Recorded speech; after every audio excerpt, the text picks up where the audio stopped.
بسم الله الرحمن الرحيم يا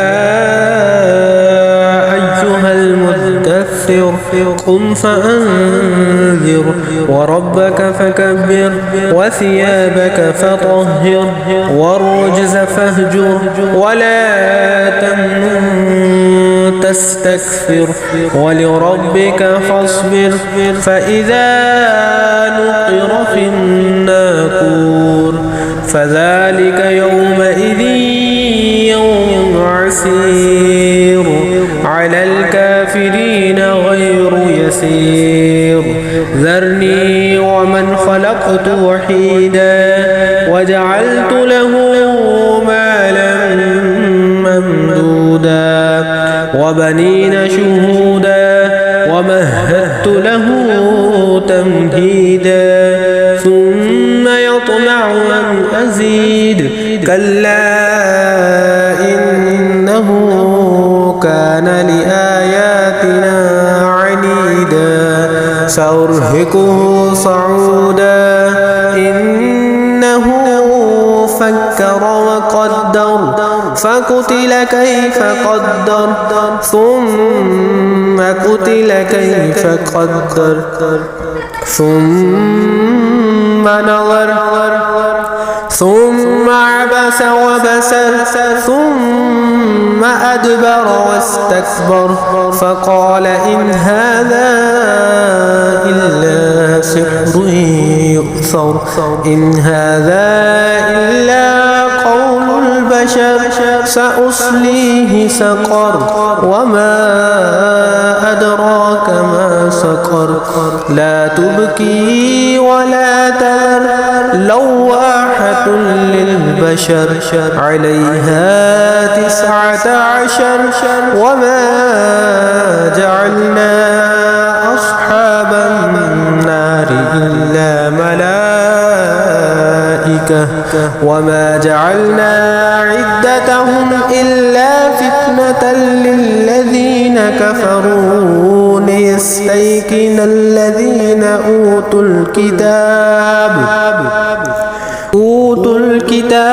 ويزداد الذين آمنوا إيمانا ولا يرتاب الذين أوتوا الكتاب والمؤمنون وليقول الذين في قلوبهم مرض والكافرون ماذا أراد الله بهذا مثلا كذلك يضل الله من يشاء ويهدي من يشاء وما يعلم جنود ربك إلا هو وما هي إلا ذكرى للبشر كلا والقمر والليل إذ أدبر والصبح إذا أسفر إنها لإحدى الكبر نذيرا للبشر لمن شاء منكم أن يتقدم أو يتأخر كل نفس بما كسبت رهينة إلا أصحاب اليمين في جنات يتساءلون عن المجرمين ما سلككم في سقر قالوا لم نك من المصلين ولم نك نطعم المسكين وكنا نخوض مع الخائضين وكنا نكذب بيوم الدين حتى أتانا اليقين فما تنفعهم شفاعة الشافعين فما لهم عن التذكرة معرضين كأنهم حمر مستنفرة فرت من قسورة بل يريد كل امرئ منهم أن